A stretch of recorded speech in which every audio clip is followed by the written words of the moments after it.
Bora, bora, eu sou Raquel Ferreira e começa agora mais um episódio do podcast Sustentabilidade Brasil, trazendo informação e conhecimento para você. E agora nós temos aqui a presença sensacional dela, que é a analista sênior de desenvolvimento e engajamento da Harry Brasil, Jéssica Vancher.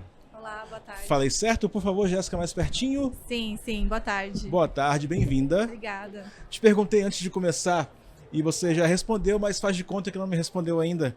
Já conhecia o Espírito Santo? Já conheci. Já conhecia, na verdade. Já estive em Meaípe, em algumas praias, faz bastante tempo.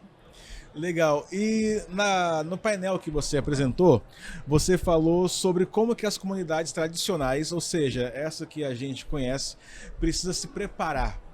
Porque a gente fala muito hoje em dia sobre emissão de carbono, limitação e como que nós, como sociedade, devemos estar preparados para os dias que virão. No recorte de comunidades tradicionais que a Harry Brasil atua, que são comunidades ribeirinhas da região costeiro-marinha do Pará, essas comunidades, bem como comunidades indígenas também, que estão ali acopladas, né, no mesmo recorte de comunidades, a gente tem muitos desafios com relação ao tipo de informação que chega para elas relacionado ao que são os projetos de carbono azul. Então, no Brasil, nós não temos ainda nenhum projeto de carbono azul que foi desenvolvido e implementado.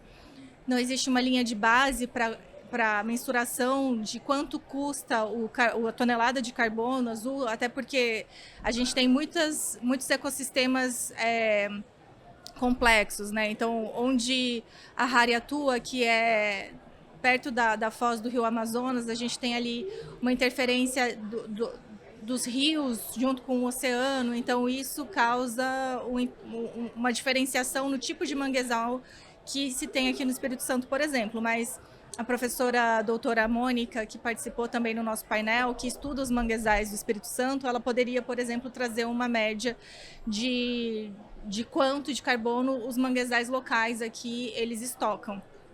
Nós, como sociedade, né, a gente precisa se preparar por que está por vir, né, com informação e tomada de decisão de acordo com a informação que a gente tem. Então, tendo em vista que nós precisamos nos preparar para projeções que não são muito amigáveis frente à nossa existência, então a gente sabe que o nível do oceano está subindo, que a temperatura dos oceanos está aumentando a cada ano, a gente precisa tomar medidas para que isso seja ou mitigado, ou freado, ou então convertido, né? É muito difícil a gente voltar para o passado e estabelecer as coisas como eram, mas... E mesmo em 2024, tem gente ainda que acredita que tudo isso é uma grande teoria da conspiração?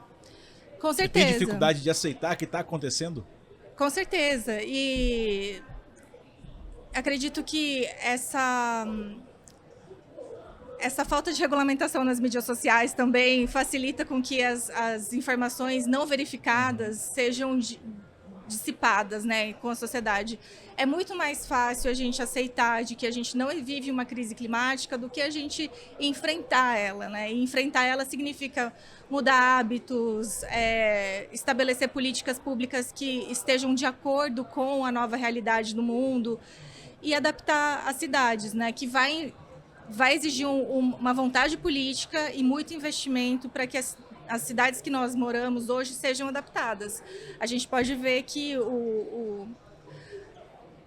a crise que se instalou, né, o evento climático extremo que teve no Rio Grande do Sul, ele demonstra isso, assim, foi pedagógico, que a gente precisa ter cidades adaptadas à nova projeção de aumento de nível do mar, de rio, de chuvas, tudo isso precisa ser considerado.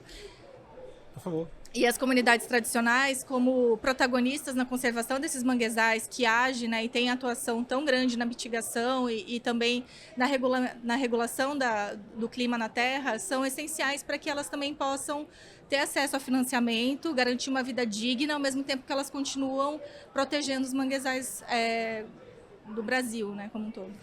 E parar de terceirizar o problema também, né? Porque muitas vezes a gente, aliás, fica bem assim, mas se político não faz nada, eu vou fazer?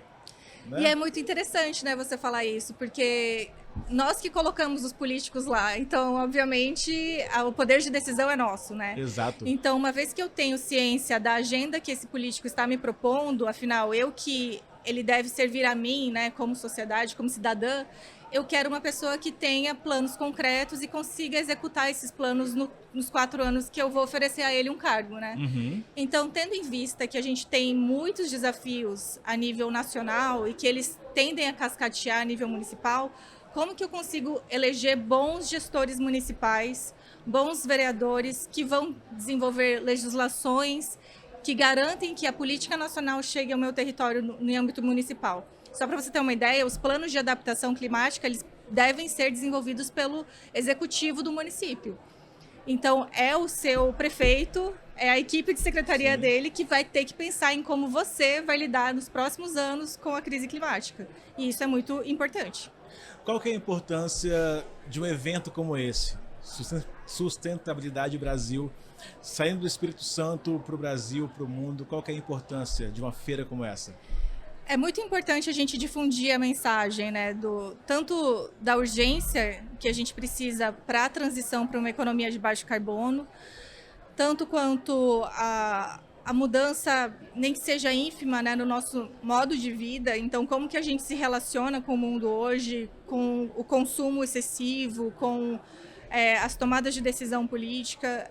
A necessidade de ter um evento gratuito é muito democrático, favorece que a população tenha acesso, e acho que é isso que é o mais relevante, que as pessoas tenham informação vindo de boas fontes, que não seja enviesado. Então, a importância de um evento ser gratuito, com vários especialistas que eu vi, também com acesso